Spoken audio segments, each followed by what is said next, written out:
July 12, 2019, Hamburg, Germany.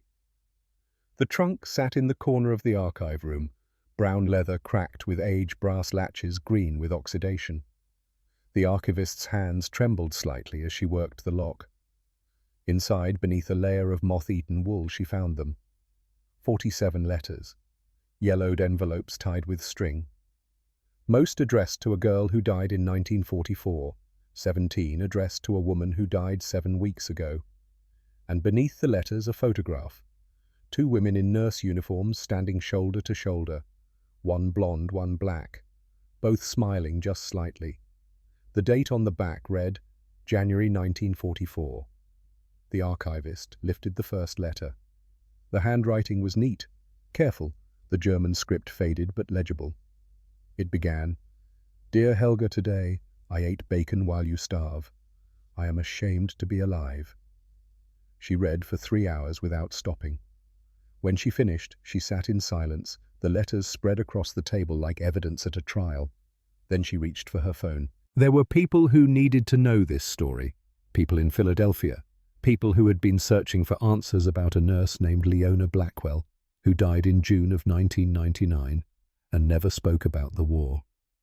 But to understand what these letters meant, you have to go back. Back to the summer of 1944. Back to Normandy. Back to a young woman who weighed 94 pounds and thought she was going to die. Her name was Margaret Rothman. And this is what happened next. July 18th, 1944, Normandy, France. The cellar beneath the farmhouse had been a wine storage once. Now it was a charnel house. Margaret Rothman moved between the wounded in near darkness, her hands sticky with blood that wasn't hers, her white nurse's uniform long since turned the color of rust and mud. The air was thick with the smell of gangrene and unwashed bodies, paraffin smoke from the guttering candles, and beneath it all, the sweet rot of men dying slowly. She was 28 years old and weighed 94 pounds. 2 years earlier, she had weighed 130. But in the Wehrmacht Medical Corps, food came last. After ammunition, after fuel, after replacement parts for trucks that would never run again. The nurses ate what the wounded couldn't finish, and the wounded were starving too. Margareta knelt beside a young soldier barely 18 with shrapnel in his abdomen. His name was Ernst Keller. She had 3 inches of bandage left, already used twice before boiled and dried and reused until the cloth was more whole than fabric. 1 ampule of morphine remained in her medical bag. She had been diluting it with saline for a week, stretching it thinner and thinner until it was little more than placebo and prayer. "Nurse," Ernst whispered. His lips were cracked and white. "Water." She had no water. The well outside was in the line of American artillery fire. The last nurse who tried to reach it had been killed by shrapnel 3 days ago. Margaret pressed a damp cloth to Ernst's mouth instead, the cloth moistened with condensation scraped from the cellar walls. "Rest," she told him. "The fighting will be over soon." He died 4 hours later. She didn't have time to move his body. There were 17 other wounded men in the cellar and only 2 nurses. The other nurse, Ilse Kraus, was 52 years old and had stopped speaking 2 days ago. She just moved from patient to patient, with dead eyes, changing dressings that needed changing every hour, with supplies that had run out a week ago. The candles burned lower. Margaret sat on the dirt floor and leaned against the stone wall. She reached into the lining of her coat where she kept the letters. 32 of them now written on scraps of paper torn from medical charts addressed to her younger sister Helga back in Cologne. She had not been able to send mail in 6 months. She didn't know if Helga was alive.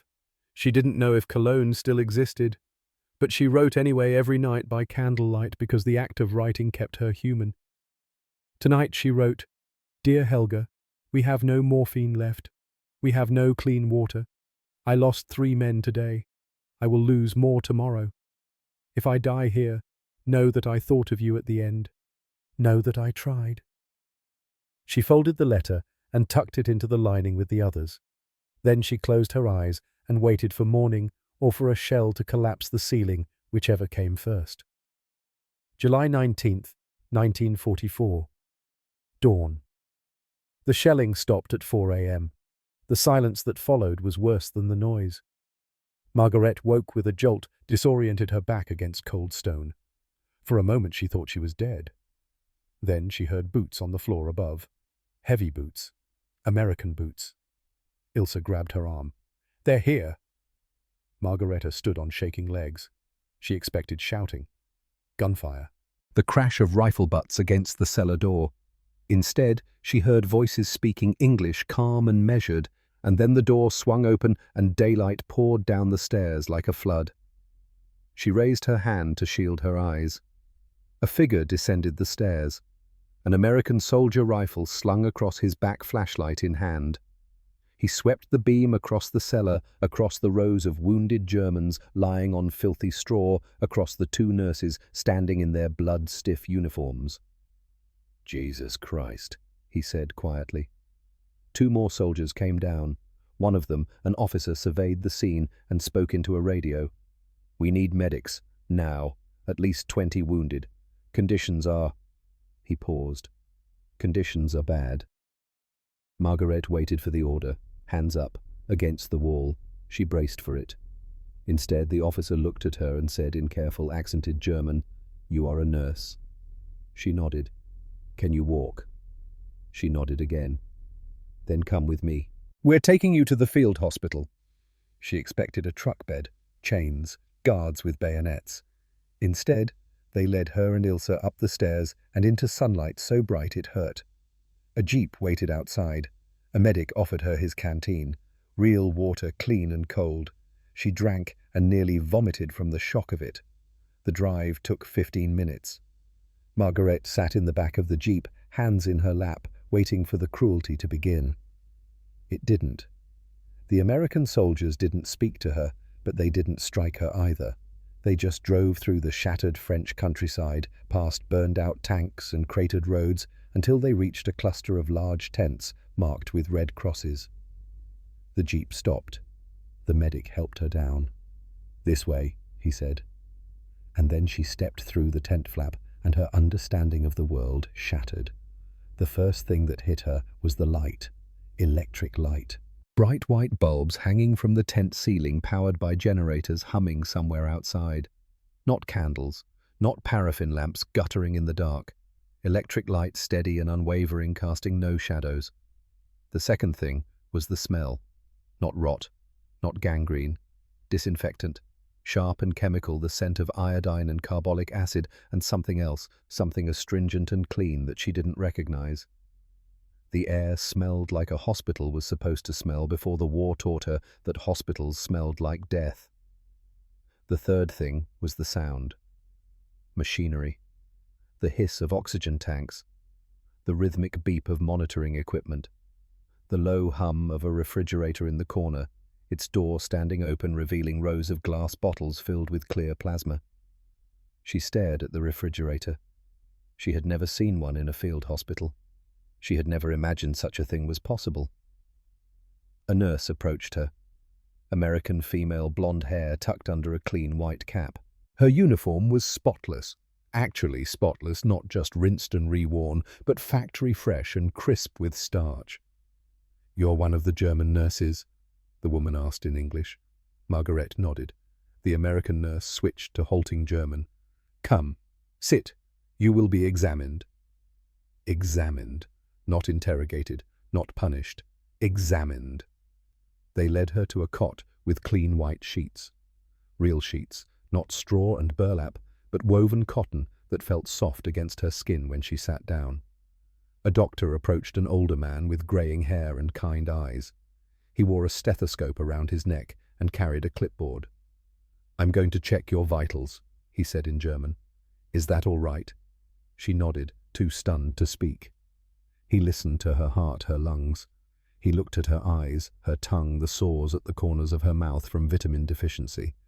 He wrote notes on his clipboard. Then he placed her on a scale.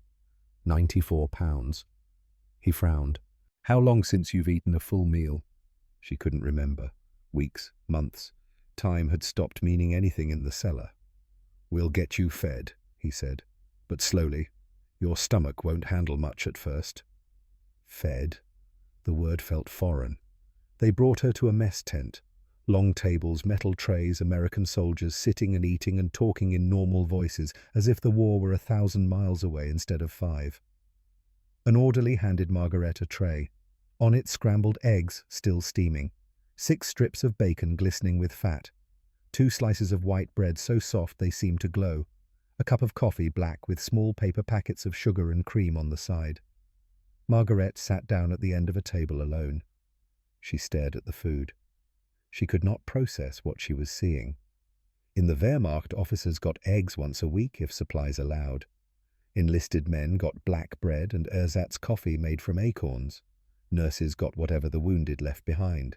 And here on this tray, in this enemy camp, there was more food than she had seen in 6 months. She picked up a strip of bacon.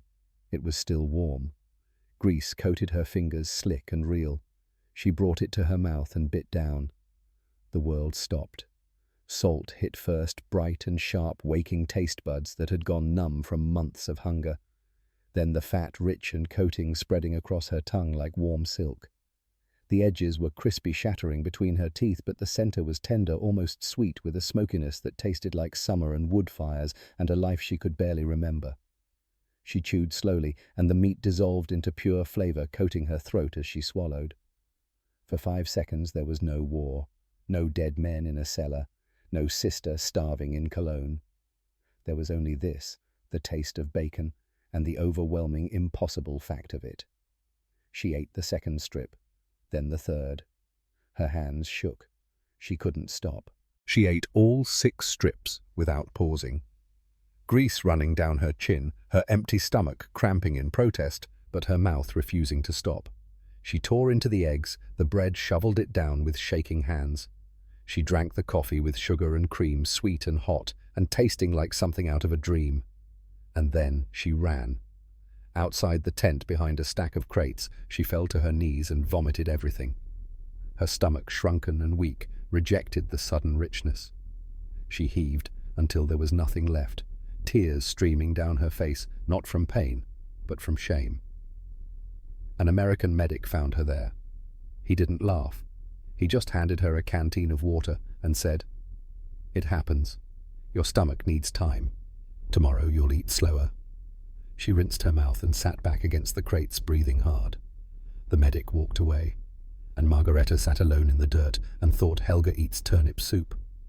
Mother trades her wedding ring for bread. And I just ate 6 pieces of bacon and vomited it into the French dirt. That night she wrote another letter she would never send.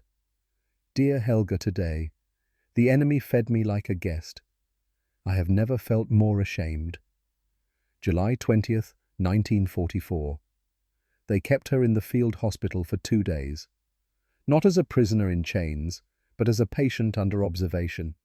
They gave her a cot in a tent with other wounded POWs, German soldiers, who stared at the ceiling with hollow eyes and bandages that were changed twice a day, with fresh gauze and no reuse, no boiling and drying and stretching supplies until they disintegrated.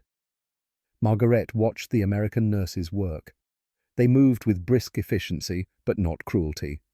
They spoke to the German wounded in broken German, explaining procedures, asking about pain levels.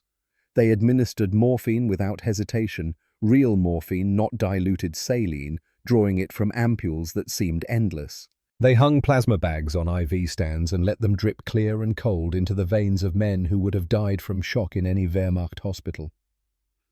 One American nurse, a young woman with red hair, noticed Margaret watching. She approached with a clipboard. "You're the German nurse, yes?" Margaret nodded. "We need help with dressings. Can you work?" Margaret blinked. "You want me to help? If you're able. We're short-staffed." So Margaret worked. She changed dressings on German soldiers under American supervision, using American supplies gauze that came in sealed paper packages, adhesive tape that actually stuck iodine solution that wasn't watered down. She worked alongside the enemy, and the enemy treated her not as a prisoner but as a colleague. At one point she watched an American doctor perform a transfusion. He hung a glass bottle of plasma clear red liquid on an IV stand next to a wounded German private. The plasma was cold. It came from a refrigerator. The doctor inserted the needle, adjusted the drip, and walked away. Just like that. No ceremony, no scarcity. Margaret stood frozen. In 2 years with the Wehrmacht, she had never seen a plasma transfusion. Whole blood spoiled too quickly. Plasma required refrigeration, preservation logistics that the German army could not maintain. Men bled out on operating tables because there was nothing to give them. And here the Americans had bottles of it, cold, ready, ordinary. She thought, we are not losing because we lack courage. We are losing because they have refrigerators. July 22nd, 1944. They moved her to a processing center, a larger camp where hundreds of German POWs were being catalogued and prepared for transport. The camp was orderly, clean. Barbed wire, yes, but no brutality. Guards with rifles, yes, but no beatings. The prisoners were photographed, fingerprinted, issued clothing. They were given medical examinations by American doctors who checked teeth, lungs, skin for disease. Margaret stood in line with the others.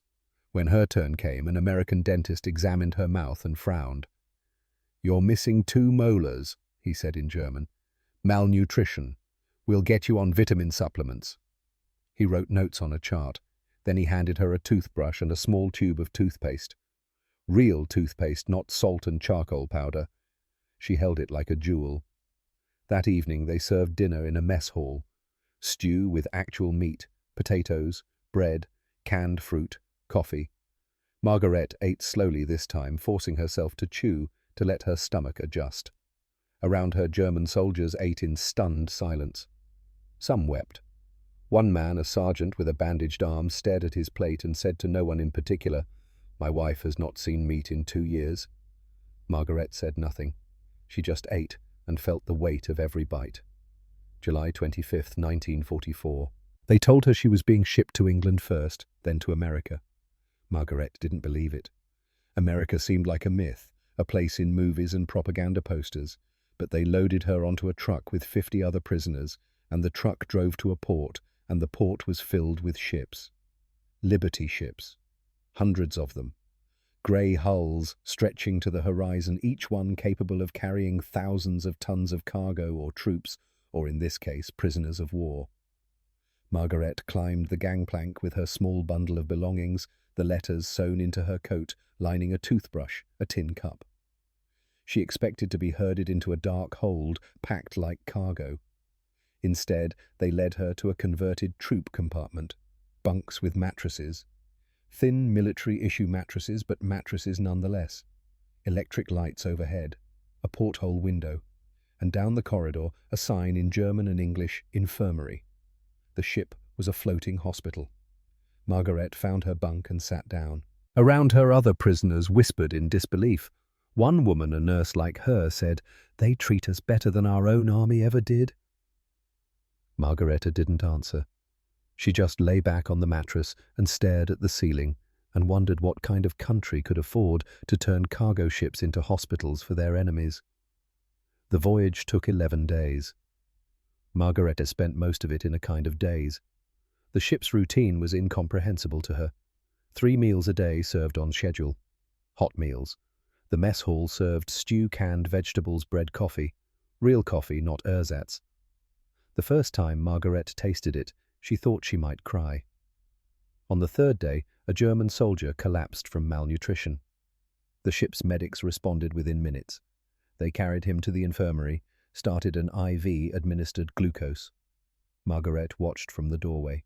The infirmary had examination tables, medical supplies in locked cabinets, and in the corner a small refrigerator humming quietly. She asked one of the medics in broken English, "Why do you have refrigerator on ship?" The medic, a young man from Ohio, looked confused by the question. "For the plasma and medications, they have to stay cold." "You have plasma on ship?" "Sure. We've got about 100 units in storage. Why?" Margareta didn't answer. She just walked away back to her bunk and added another letter to the collection hidden in her coat. "Dear Helga, they carry medicine on ships that we could not get in hospitals. I do not understand this war anymore." One night, unable to sleep, Margaret went up on deck. The Atlantic stretched black and endless under a sky full of stars. The ship's engines thrummed beneath her feet, steady and powerful. She stood at the railing and let the wind hit her face. A voice behind her spoke in German. "Can't sleep either." She turned. It was Ilse Kraus, the older nurse from the cellar. They had been separated at the processing center and reunited on the ship. Ilse looked better now. Cleaner fed, the dead look gone from her eyes. "I keep thinking about the men we lost," Margaret said. "Don't," Ilse said flatly. "They're dead. We're alive. That's all that matters." "Is it—" Ilse lit a cigarette. American tobacco from a Red Cross package. She exhaled smoke into the wind. "I spent 2 years watching men die from infections we could have prevented, watching them bleed out because we had no plasma. And now I see these Americans and they have everything, everything. And they give it to us. They're enemies." "It doesn't make sense," Margareta said. "No," Ilse agreed. "It doesn't. But I'll tell you what I think. I think we were lied to.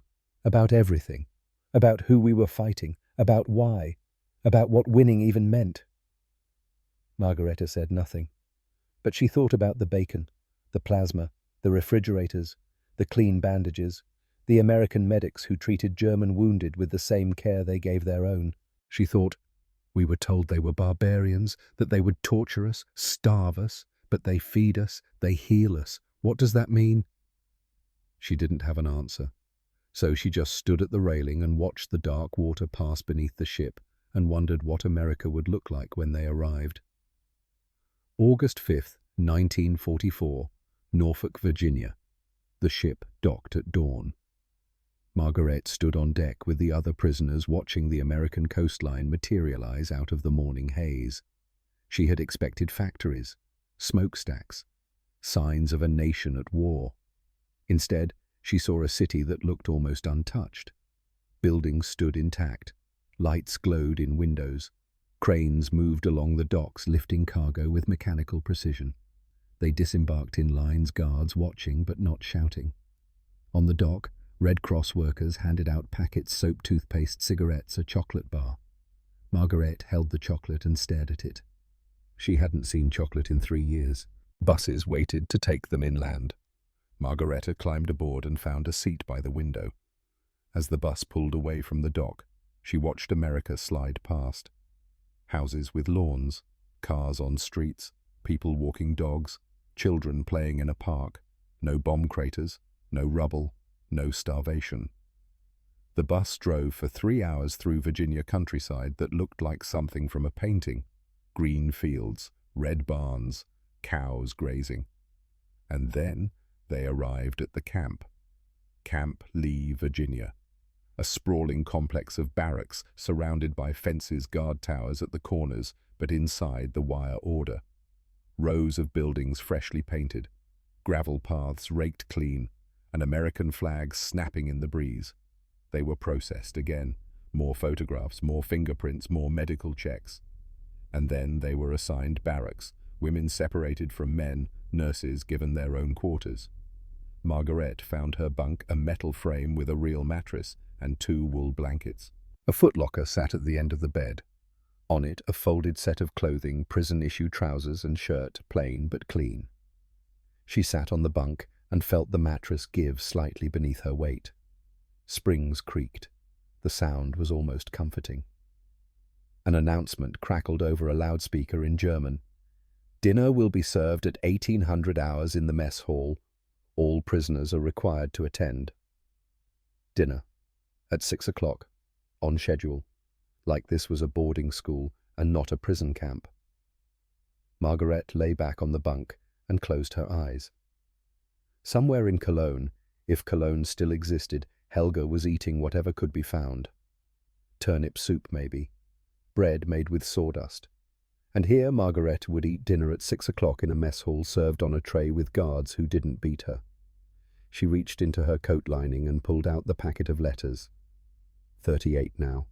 All unsent. All testaments to a guilt that grew heavier with every meal. She wrote another. "Dear Helga, I have arrived in America. I do not deserve to be here. I do not deserve to be alive, but I am, and I do not know what that means." She folded the letter and tucked it away. Then she lay in silence, listening to the sounds of the camp footsteps on gravel voices speaking German and English, the distant clang of a bell announcing dinner, and waited for whatever came next. August 10th, 1944. Camp Lee, Virginia. The routine settled over Margaret like a weight she couldn't decide was burden or comfort. Wake at 6, roll call at 6:30, breakfast at 7. The days followed a pattern so rigid it felt like machinery, and in that pattern her mind found no rest. Every morning the same. Oatmeal with brown sugar, toast with butter, coffee with real cream. The first week she forced herself to eat slowly to keep it down. By the second week her stomach had adjusted. By the third she could finish a full plate without nausea. And every morning as she ate she thought of Cologne, of Helga, if Helga still lived, of her mother, who had not written, who could not write, because the mail didn't cross the ocean from a city that might already be ash. The guilt sat in her throat like a stone, but she swallowed it down with the oatmeal and the coffee, and she survived another day. On the 10th morning, a guard appeared at her barracks. Richter, no Rothman. Margareta Rothman. She stood. Yes. You're wanted at the administration building. Bring your papers. She followed him across the compound past rows of barracks where German men stood smoking American cigarettes in the morning sun, past the mess hall where the smell of frying eggs drifted out on the breeze. The administration building was a low brick structure with white trim, clean and efficient like everything else in this place. Inside, an American officer sat behind a desk. He was young, 30 maybe, with short dark hair and the kind of tired eyes that came from reading too many files. He gestured to a chair. Sit. She sat. He opened a folder and scanned the contents. Margareta Rothman, Wehrmacht Nurse Corps, captured July 19th near Caen. Medical training completed in Berlin, 1938. 2 years field service, Africa and France.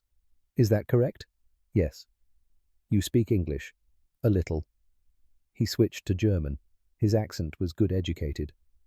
We are transferring you to a facility in North Carolina, Hammond General Hospital. They need staff for the POW ward.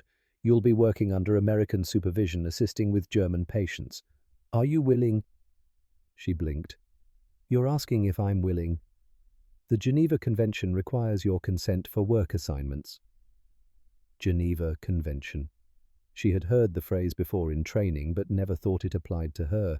The rules of war. The agreements about treatment of prisoners, these were things for officers and diplomats, not for nurses starving in cellars. Yes, she said. I will work. He made a note in the file. You'll leave tomorrow morning, 0600. Bring your belongings. That's all. He looked up. That's all. Dismissed. She stood, walked to the door, then stopped. Sir. Yes.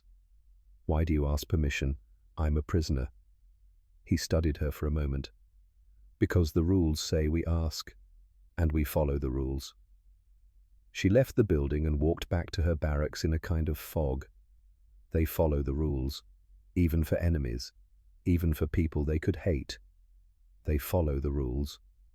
That night she wrote, Dear Helga, they ask permission before giving orders. I do not understand these people. August 11th, 1944. Hammond General Hospital, North Carolina.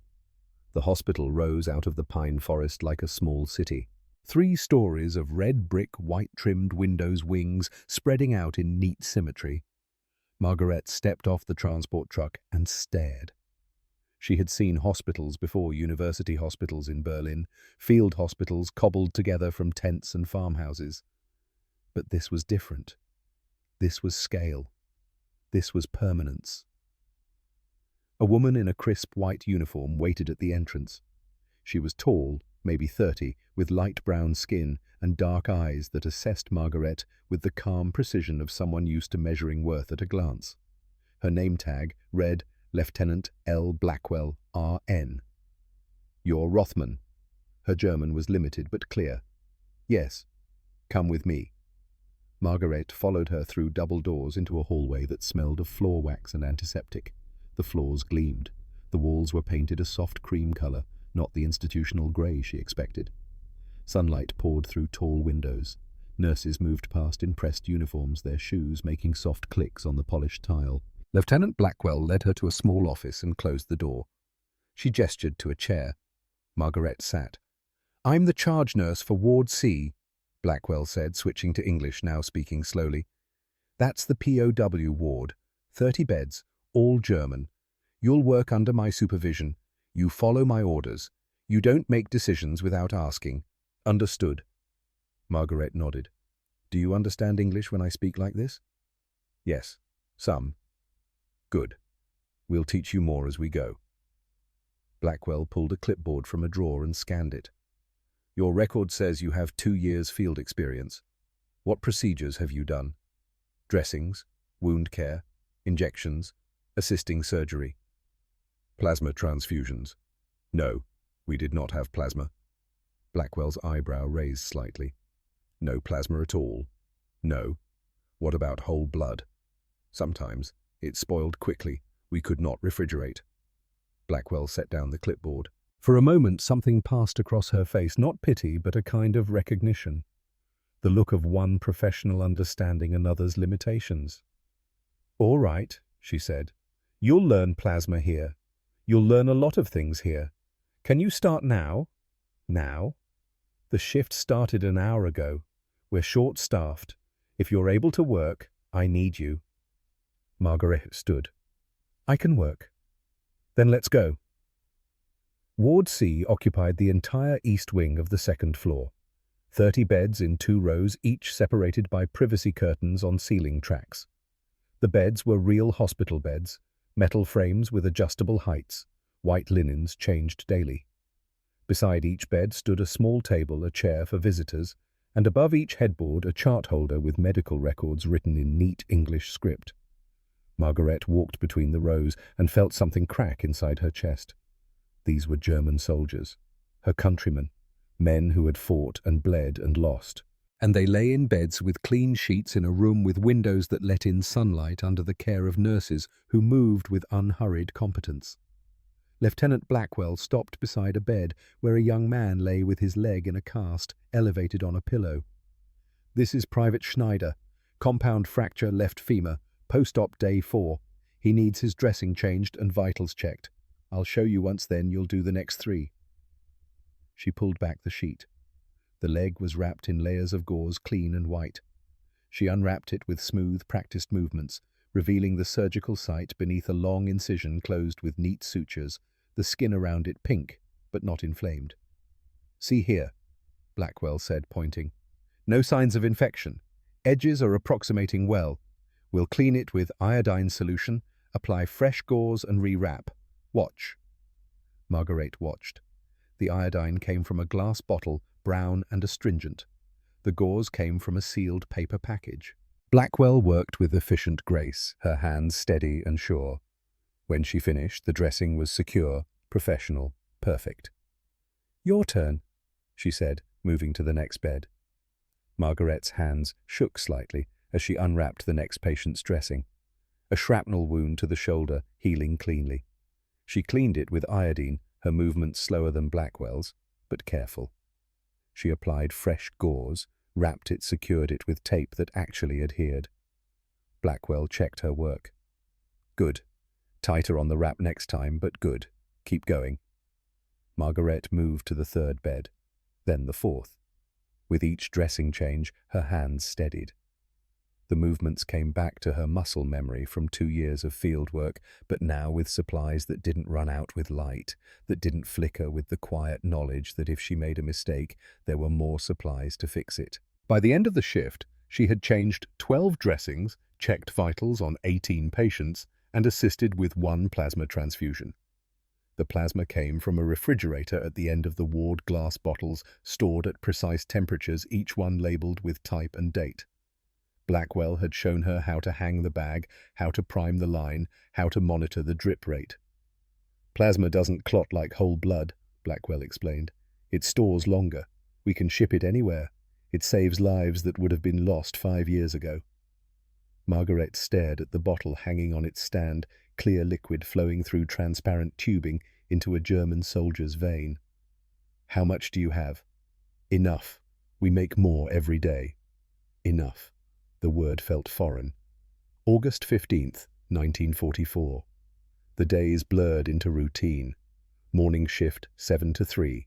Dressings, vitals, medication rounds. Margaret learned the English words for medical terms: suture, drainage, analgesic, inflammation. She learned to read the charts, to understand the doctor's notes written in quick, scrawled handwriting.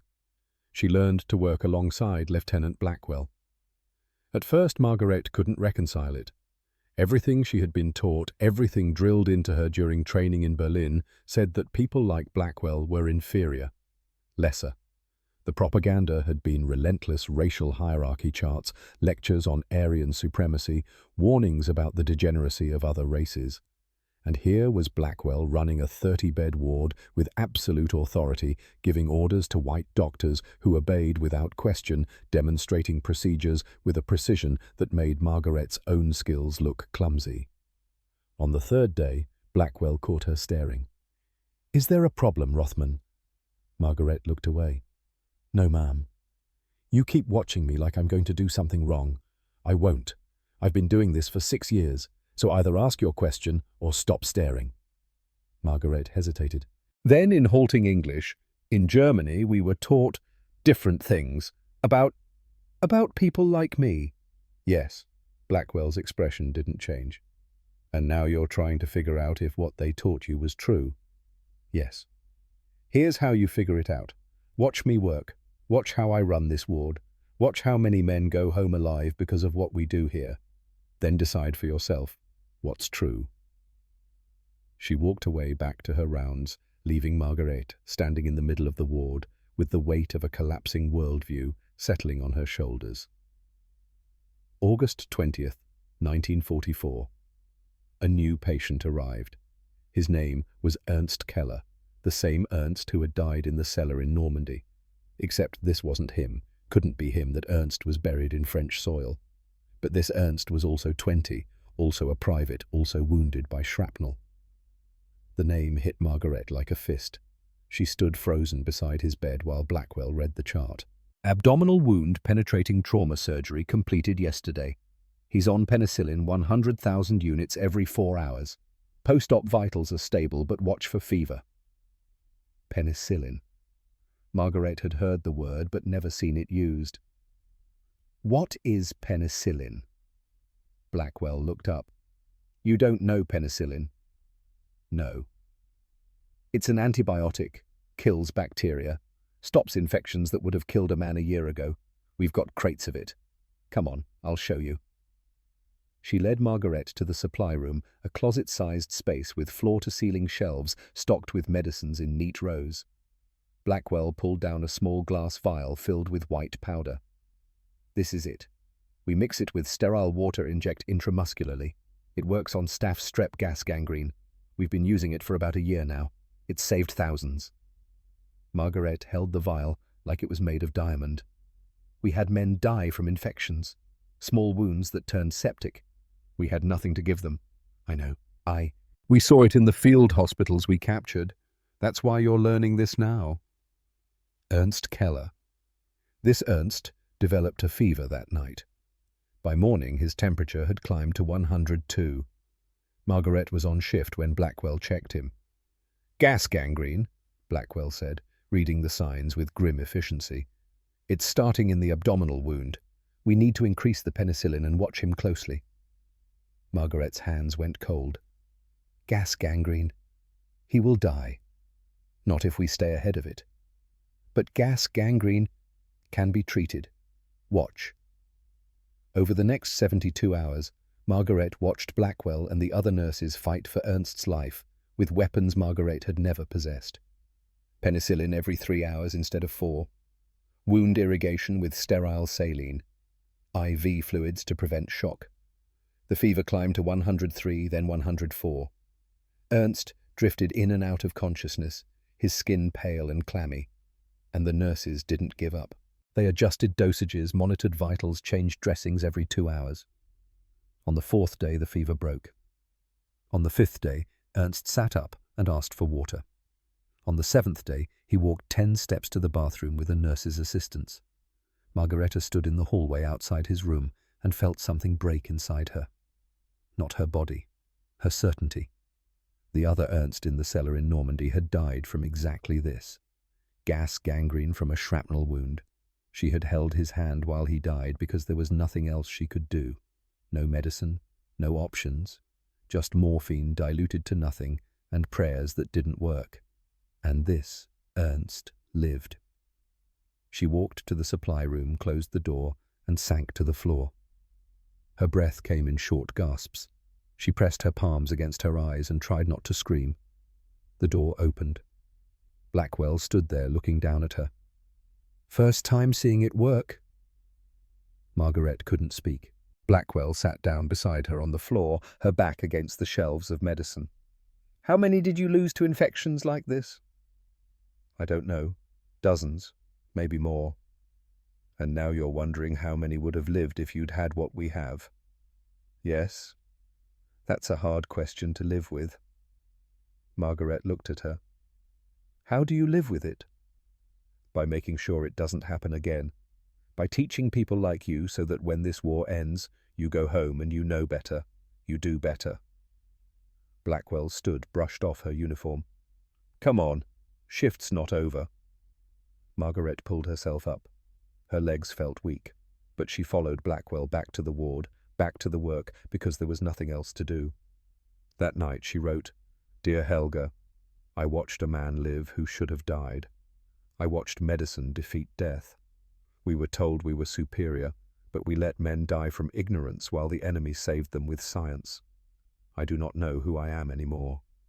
September 3rd, 1944. The Red Cross packages arrived on a Thursday. Cardboard boxes stamped with red crosses stacked in the common room, one for each prisoner.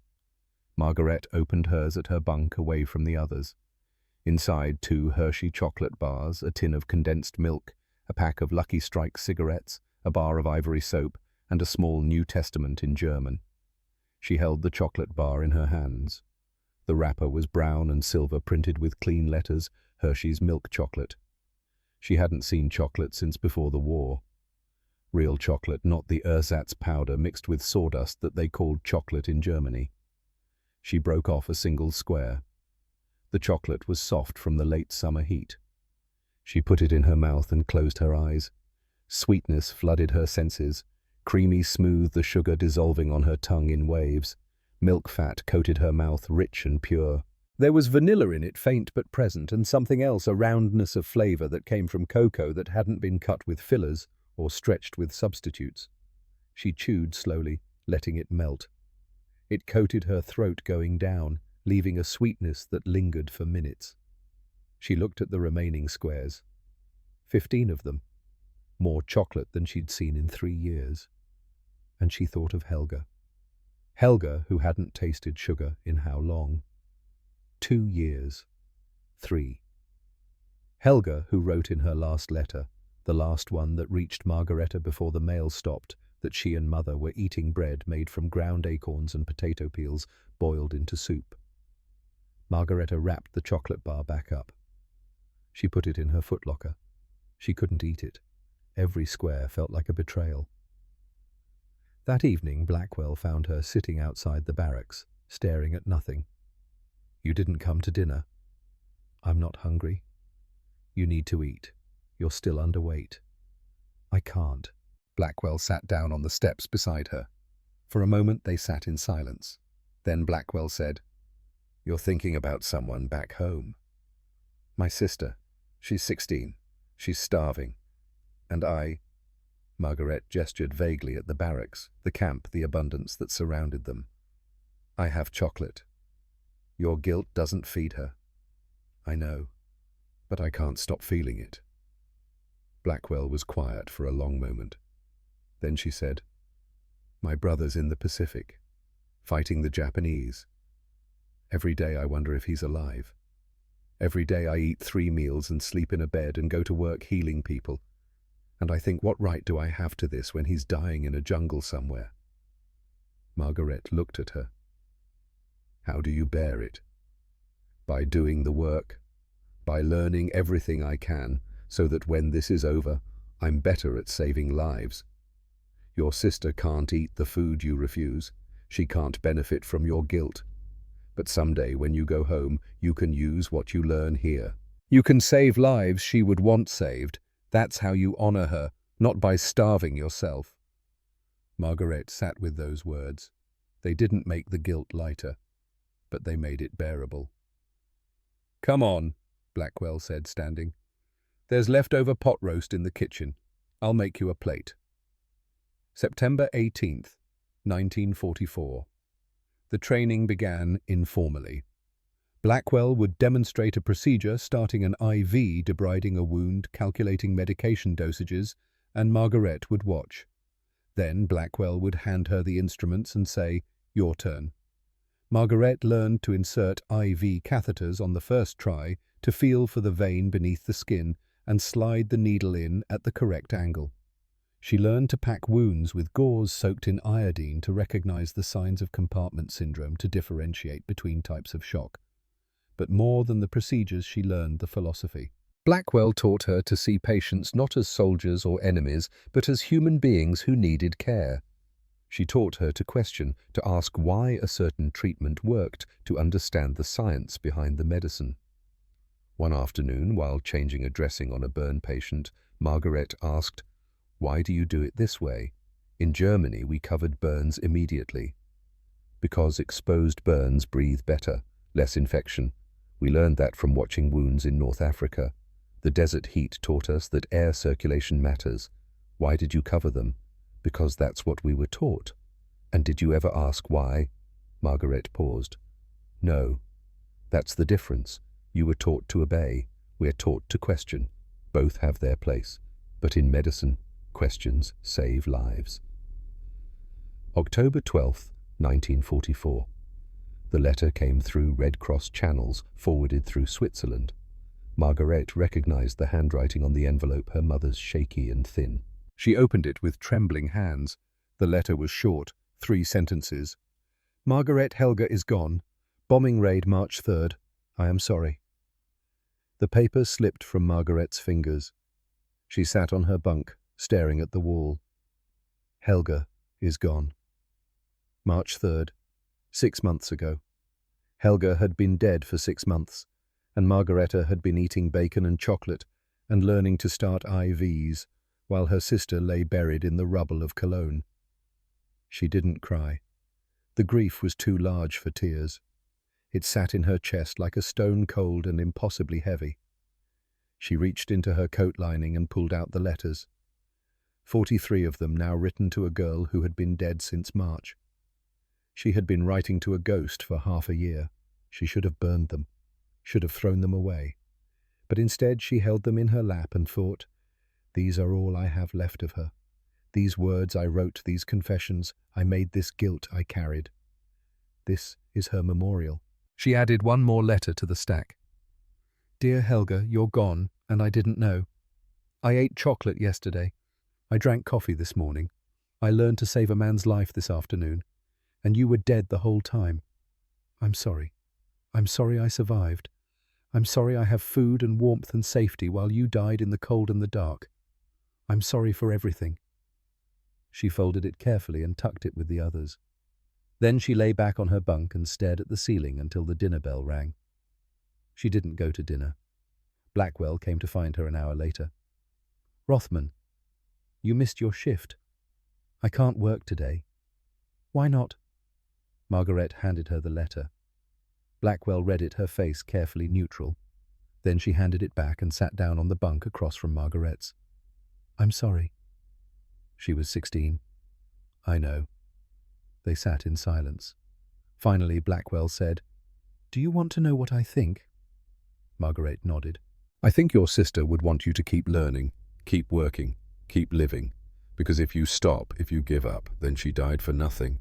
But if you use this, all of this, everything you're learning here to save lives when you go home, then her death means something. It's not fair, it's not right, but it's all we have." Margaret looked at her. This woman, this enemy, this person who had shown her more kindness in 2 months than some of her own countrymen had shown in years. Why do you care? Margaret asked. I was your enemy. Were. Past tense. Now you're just a nurse who needs to get back to work. And I need you on the ward because we're short-staffed and there are 30 men who need care. So grieve tonight. Write your letters. Do what you need to do. But tomorrow morning, 700, I expect you at the nurses' station ready to work. Understood? Understood. Blackwell stood. At the door she paused. For what it's worth, I think she'd be proud of you. Learning from the enemy. That takes courage. She left. Margaret sat alone in the dim light of the barracks holding letters to a dead girl and felt something shift inside her. Not healing, not acceptance, but a kind of grim determination. Helga was gone. Nothing would bring her back. But Margareta could learn. She could remember. She could carry this knowledge home and use it to save others. It wouldn't be enough. It would never be enough. But it was all she had. November 8th, 1944. The telegram arrived at the hospital just before the evening shift ended. Margaret was in the supply room restocking gauze when she heard the commotion in the hallway. Nurses' rushing voices raised in excitement. She stepped out to find a crowd gathered around the nurses' station. What happened? One of the American nurses turned, grinning. We landed in France. The invasion's succeeding. We're pushing into Germany. Germany. Home. Margareta felt her stomach drop. That night, lying in her bunk, she tried to imagine it. American soldiers marching through German streets, tanks rolling past the homes where she'd grown up, the war coming home to roost in the country that started it. She thought of her mother somewhere in the ruins of Cologne. She thought of the men in the ward upstairs, German soldiers healing in American beds. She thought of Blackwell teaching her to question, to learn to see patients as humans instead of sides in a war. And she thought, when this ends, when I go home, what will I find and what will I bring back? She had no answers. So she pulled out her letters and wrote another. Dear Helga, the war is coming home. I don't know what that means. I don't know if Mother is alive. I don't know if our house still stands. All I know is that I've learned things here about medicine, about people, about the lies we were told. I wish you were here to learn them with me. I wish you could see what I've seen. I wish this had all been different. She sealed the letter with the others. 47 now. A catalogue of grief and guilt and slow transformation. She would carry them home, these unsent confessions. She would keep them until the day she died, because they were all she had left of the girl she used to be, and the sister she would never see again. December 24th, 1944. Hammond General Hospital. Snow fell outside the ward windows, soft and silent. Inside, someone had strung paper chains across the ceiling, red and green links made by patients with too much time and too many memories. A small pine tree stood in the corner, decorated with popcorn strings and paper stars. It looked nothing like Christmas in Germany and everything like it at the same time. The American staff had organized a celebration. Turkey and ham in the mess hall carols sung in English and German Red Cross packages, distributed with extra chocolate and cigarettes. The German prisoners sat at long tables and ate food their families would never taste, and the paradox sat heavy in the room like smoke. Margaret stood at the window of Ward C, watching snow accumulate on the sill. Behind her, the patients were quiet. Some slept. Others stared at the ceiling. One young man, barely 19, wept softly into his pillow. She didn't ask why. She knew. Blackwell approached, carrying 2 cups of coffee. She handed one to Margaret. You should be at the party. I can't. Because of your sister. Because of all of it. Margaret gestured vaguely at the ward, the hospital, the world beyond. They're singing carols while Germany burns. They're giving us presents while our families starve. I don't know how to... She stopped, searching for words that didn't exist. How to accept kindness from the enemy. Yes. Blackwell sipped her coffee. My grandmother was a slave. Born into it, freed from it, lived through it. She told me once that kindness from the master doesn't erase the whip. But it's still kindness, and you can accept it without forgetting what came before. Margaret looked at her. I was taught that people like you were inferior. I know. You've said it before. I was wrong. I know that too. Blackwell set down her cup. Look, Rothman, the war's almost over. You're going to go home eventually. And when you do, you'll take what you learned here with you. The medicine, the techniques, all of it. But more than that, you'll take the truth. That everything they taught you was a lie. Use that. Build something better. What if there's nothing left to build on? Then you start from scratch. That's what my people did. That's what you'll do. From somewhere down the hall, voices rose in song. Silent night, holy night. The German words drifting through the corridors sung by American nurses who had learned them phonetically, the melody catching and spreading until even some of the patients joined in their voices, thin and breaking. Margaret closed her eyes and let the music wash over her. And for a moment, just a moment, the weight lifted. May 8th, 1945, VE Day. The war in Europe ended on a Tuesday. Margaret was changing a dressing when the announcement came over the loudspeakers. All across the hospital, cheers erupted, nurses embraced, doctors shook hands. In the mess hall, someone opened bottles of wine that had been saved for this moment. In Ward C, the German patients lay silent. Margaret finished wrapping the bandage and moved to the next bed. Her hands were steady. She had learned steadiness here in this place from this woman who stood across from her now with a clipboard and a tired smile. It's over, Blackwell said. Yes. You'll be going home soon. Repatriation starts next month. Margaret nodded. Home. The word felt foreign. She had been a prisoner for 10 months. In that time she had gained 32 pounds. She had learned techniques that didn't exist in German hospitals. She had watched men live who would have died in Wehrmacht care. And she had discovered that everything she believed about the world was built on lies. I don't know what I'll find there, Margaret said quietly. Probably ruins. Probably hunger. Probably people who need what you know. Blackwell paused. I'm going to give you something. Wait here. She left and returned 5 minutes later with a notebook. Plain brown cover-lined pages. She handed it to Margaret. I've been writing down procedures, techniques, medication protocols, everything I think you might need when you get back. It's not much, but it's something. Margareta opened the notebook. Page after page of neat handwriting diagrams, notes, plasma administration, penicillin dosing, wound care protocols, burn treatment, surgical preparation. Everything Blackwell had taught her distilled into portable knowledge. I can't, Margaret's voice caught. I can't repay this. You can. Teach others. When you get home, when you start working again, pass it on. That's payment enough. They may not listen. They may not want to learn from American methods. Then you make them listen. You show them it works. You save lives, and eventually they'll have to accept it. Margareta held the notebook like it was made of glass. Thank you. Don't thank me yet. Thank me when you've trained 100 nurses with what's in that book. They stood in silence, 2 women on opposite sides of a war that had just ended, connected by something that had nothing to do with nations or flags. Just medicine. Just the stubborn insistence on healing. Can I... Margaret hesitated. Can I have a photograph? To remember. Blackwell smiled. I'll arrange it. 2 days later they stood together in front of the hospital, both in their nurse uniforms.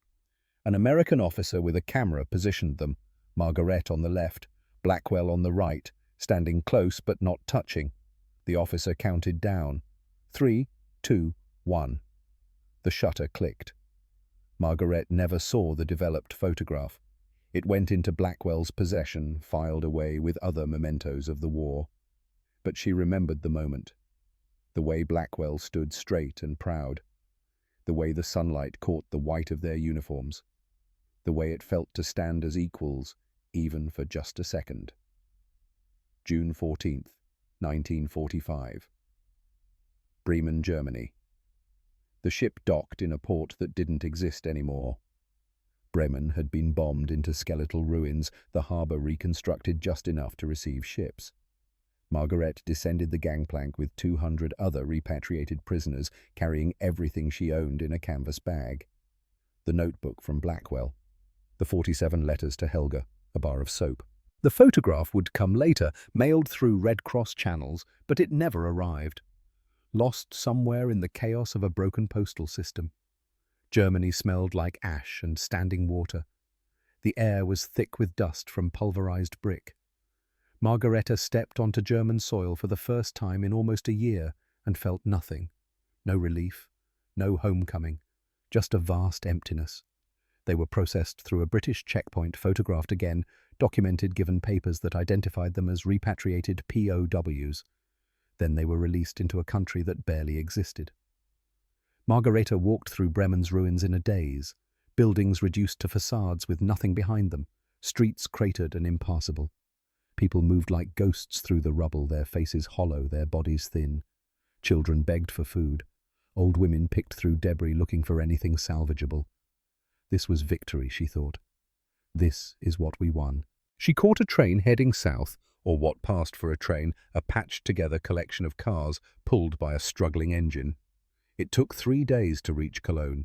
3 days of stops and starts of crowded cars where people stood pressed together in silence of landscapes that looked like the surface of the moon. Cologne was worse. The cathedral still stood blackened but intact, rising above a sea of rubble. Everything else was gone. The neighborhood where Margaret grew up existed only in memory. She walked through streets she didn't recognize, trying to orient herself by the cathedral's spires until she found the place where her childhood home should have been. A pile of bricks. That was all. No walls, no roof, just rubble and weeds. A woman emerged from a cellar entrance in the neighboring lot. She was old, grey-haired, wrapped in layers of threadbare clothing. "You looking for someone?" the woman asked. "The Rothmans. They lived here." Rothman, Anna Rothman. "Yes, my mother." The woman's face softened with something like pity. "She died. April. Typhus. I'm sorry." Margaret stood very still. "Where is she buried?" "Mass grave, North Cemetery. There's no marker." "Thank you." She walked to the cemetery, found the area where the mass graves were, stood looking at turned earth that held hundreds of bodies, including her mother's, and felt the last thread connecting her to her old life sever. Helga dead in March of 1944, mother dead in April of 1945. She was alone. June 1945 to December 1945. Cologne. Ilse Krauss never made it home. Margareta heard through Red Cross channels in late 1946 that the older nurse had been repatriated to Bavaria in early 1945, only to die of typhus that winter, one of thousands claimed by disease in the chaos after surrender. She had survived the cellar, the voyage, the abundance that shattered certainty. But she could not survive the return to scarcity. Margaret kept no photograph of her, but she remembered Ilse's words on the ship's deck, "We were lied to about everything." Those words had planted seeds. Frida proved to be one of Margaret's most devoted students. By 1948, she was running a ward in Stuttgart, teaching the same questioning methods, the same emphasis on sterilization and patient dignity. She wrote to Margaret occasionally short letters reporting successes, asking for advice on difficult cases. In 1953, she became director of nursing at a teaching hospital in Frankfurt. The ripples spread through her as they had spread through Margaret. And Ernst Keller, the Ernst who lived Margaret, saw him one last time before repatriation. May 1945, the week before she left Hammond General. He was walking without assistance, his wound healed clean, preparing for his own journey home to Munich. He shook her hand and said simply, "Thank you, nurse." She wanted to tell him it wasn't her, that it was the penicillin, the plasma, the abundance that saved him, but she just nodded. He would go home. He would rebuild. He would live. That had to count for something. Margaret found work in a cellar hospital 3 rooms beneath a destroyed office building. The hospital had no electricity, no running water equipment scavenged from ruins. 20 beds.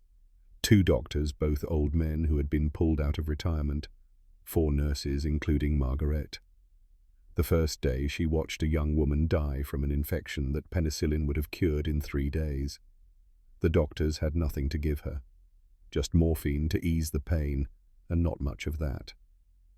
Margaret went home to the room she rented in a partially collapsed building and opened Blackwell's notebook. She read the procedures for infection control, sterilization protocols, the importance of boiled water and clean instruments.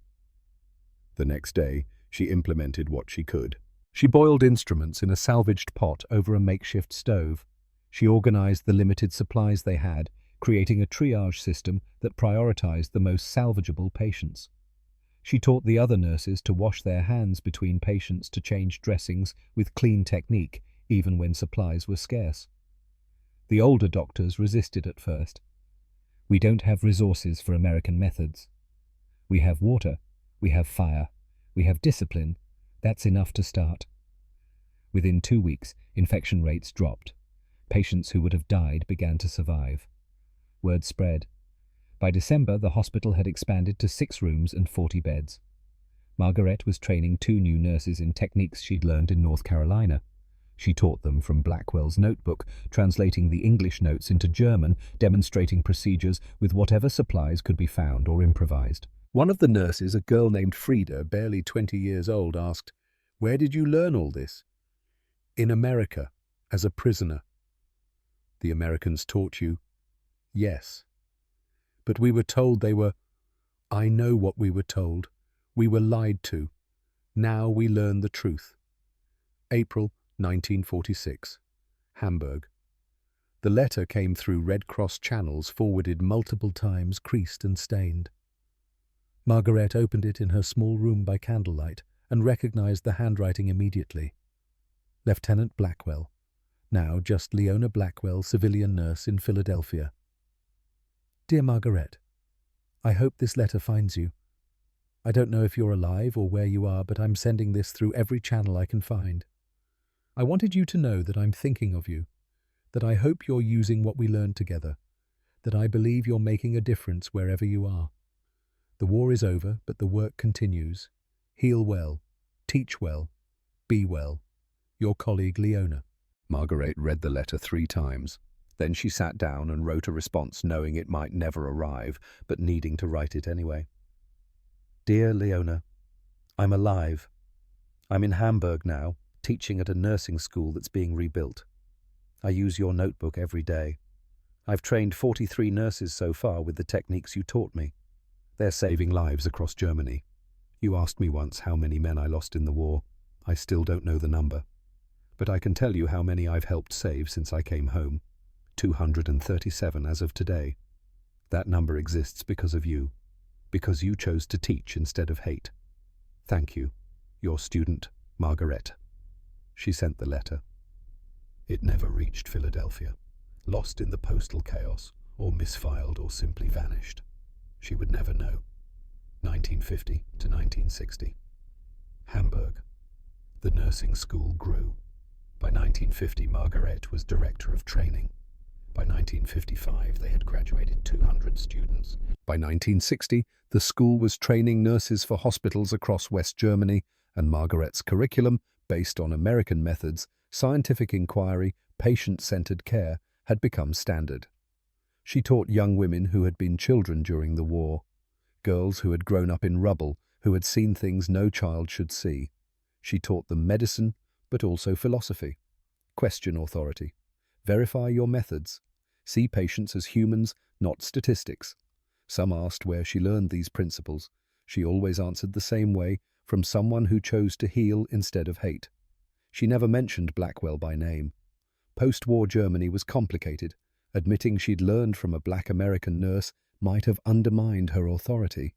So she kept that truth private, locked away with the letters and the memories and the photograph that never arrived. But she thought of Blackwell every time she taught a new class, every time a nurse questioned a procedure and asked why. Every time a patient's life was saved with techniques that came from that notebook, now worn and recopied dozens of times. 1970 to 1975. The expansion.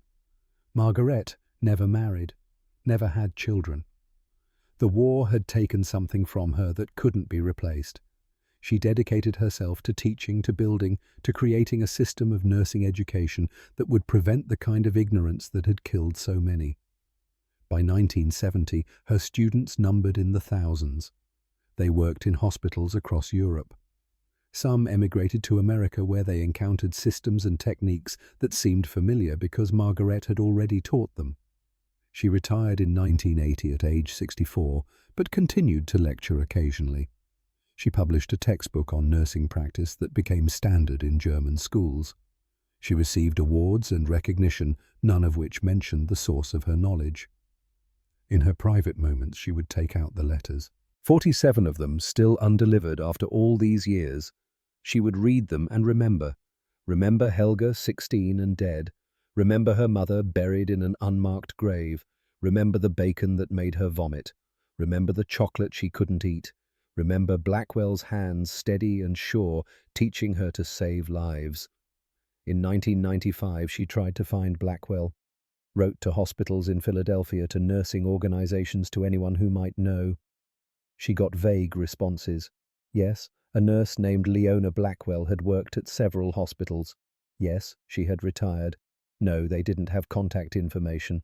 Privacy laws, they said. Margaret gave up the search. She assumed Blackwell had moved or married and changed her name, or simply didn't want to be found. She never considered that Blackwell might be doing the exact same thing, searching for a German nurse named Margaret Rothman, who seemed to have vanished into the chaos of post-war Europe. June 15, 1999, Philadelphia.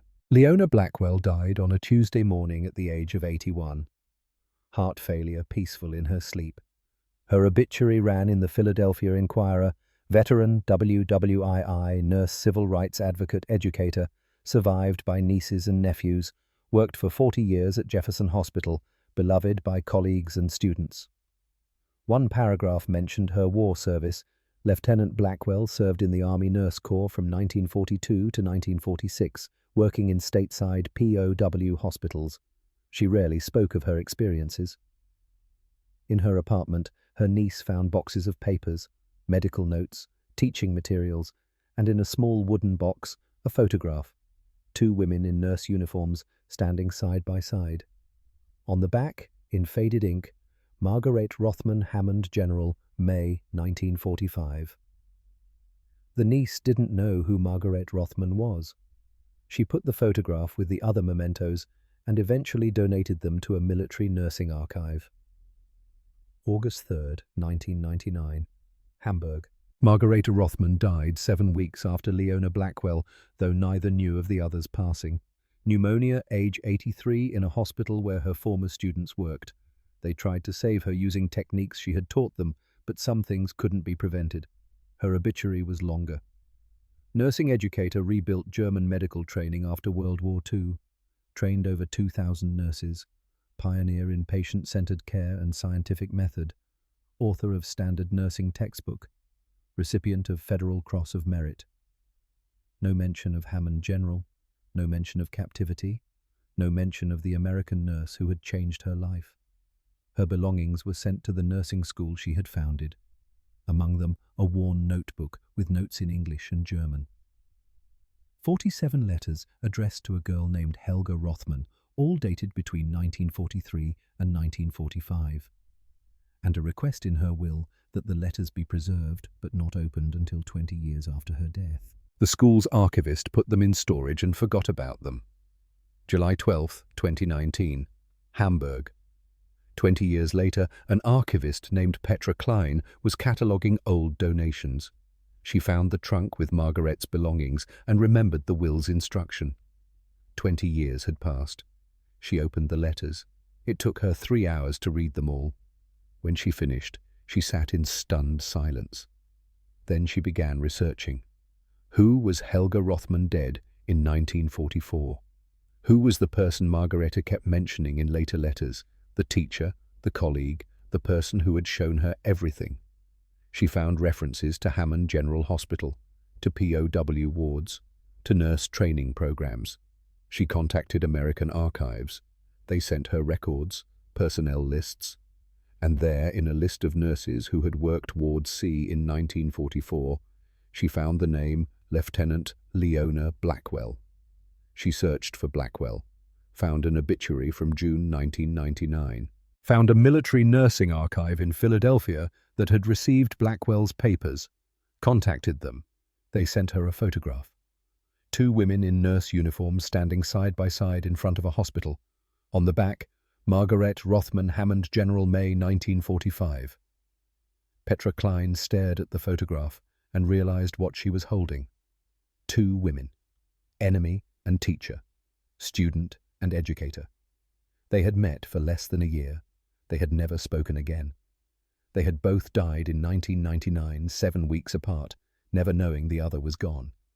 But they had carried each other for 54 years, in notebooks and letters, in techniques and teachings, in lives saved and knowledge passed down. She called the Philadelphia Archive. I think you need to see this. October 15, 2019. Joint Memorial Exhibition, Hamburg and Philadelphia. The exhibition opened simultaneously in both cities. The letters they never sent two nurses. One war, a legacy. In Hamburg, display cases holding 47 letters translated into English, Blackwell's notebook worn and recopied, photographs of the nursing school Margaret founded, statistics showing that her students had treated an estimated 500,000 patients using techniques she taught. In Philadelphia, the photograph, Blackwell's personnel file, testimonies from nurses she had trained, documentation showing that her teaching methods had influenced nursing education across the mid-Atlantic, and in both cities, the realization, these two women separated by war and circumstance had built something that outlived them both. They had taken hatred and turned it into healing. They had taken scarcity and created abundance. They had taken lies and taught truth. The exhibition attracted nursing students, historians, veterans. People stood in front of the displays and read the letters. Read about the bacon scene, the chocolate that couldn't be eaten, the guilt that never faded. Read about the plasma transfusions and the penicillin miracle. Read about two women who chose to see each other as human when everything told them not to. One visitor, an elderly German woman, stood in front of Margaret's photograph for a long time. Finally, she spoke to the curator. I was her student. In 1956.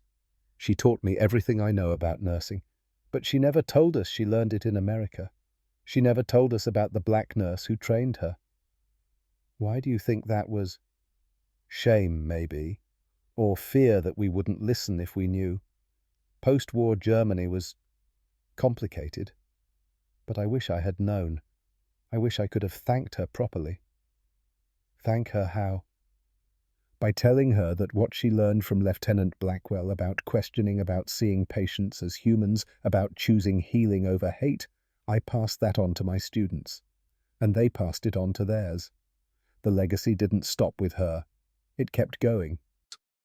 The exhibition catalogue included a final section, The Math of Legacy.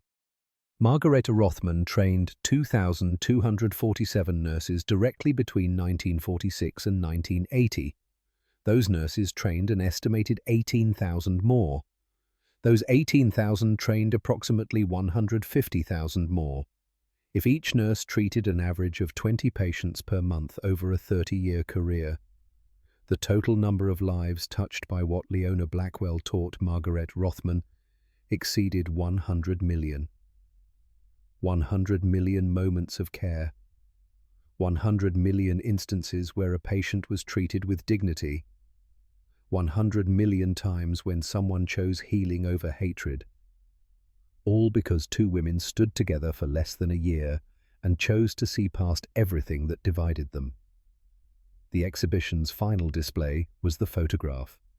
Margaret and Leona standing side by side in their nurse uniforms, both looking at the camera with slight smiles, two women who would never speak again. Two women who would die within 7 weeks of each other, half a world apart, never knowing the other was gone. Beneath the photograph, a quote from Margaret's last letter written in 1998, 1 year before she died. "I wonder if she knows what she gave me. Not just medicine, not just techniques, but the truth that we are all equal in our capacity to heal. I spent my life teaching what she taught me. I hope that was enough. I hope she knows."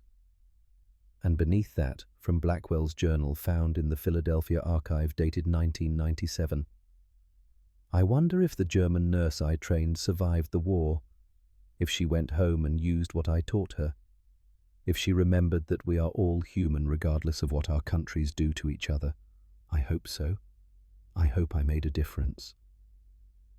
They never knew they had both been searching. They never knew they had both been remembering. They never knew they died 7 weeks apart, carrying each other's memory to the end. But the letters survived. The notebook survived. The photograph survived. And most importantly, what they built together survived. 2 women. 94 pounds and falling. Bacon that tasted like shame. Chocolate that couldn't be eaten. Penicillin that worked miracles. Plasma stored in refrigerators. Lessons taught across enemy lines. Letters written to the dead. This is what they left behind. This is what they gave the world. This is the paradox of their war. They came as enemies. They left as teachers. And 54 years of silence could not erase what they had built in less than 1 year of speaking. The work continues. The healing continues. The legacy continues. Because they chose to see each other as human when everything said they shouldn't. And that choice echoes still.